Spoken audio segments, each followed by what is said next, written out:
பௌர்ணமி வந்து சந்திரன் பலத்திருக்கக்கூடிய நாள். ஸோ இந்த திதி, இந்த பௌர்ணமி திதி அப்படிங்கிறது எந்த கிழமையில வர்றது அப்படிங்கிறதையும் நம்ம பார்க்கணும். இப்ப இன்னைக்கு வந்து குருவாரம். இந்த குருவாரத்தில் வந்திருக்கக்கூடிய இந்த பௌர்ணமி திதியில வந்து பொதுவாக குடும்பத்தில் நடக்கக்கூடிய சண்டை சச்சரவுகள், இல்ல நமக்கு ஒரு மன சஞ்சலம், எப்பொழுதுமே மனசுல ஒரு கவலை, இது எல்லாம் தீர்றதுக்கு நம்ம வந்து பண்ணலாம்.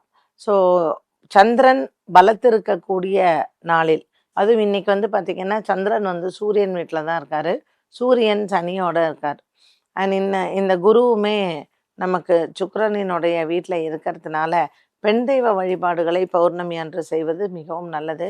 அரிசி தானம் பண்ணலாம், வெல்லம் தானம் பண்ணலாம். ஏதாவது ஒரு மாரியம்மன் ஆலயம், இல்லைன்னா திருவேற்காடு, மாங்காடு போன்ற ஆலயங்கள்.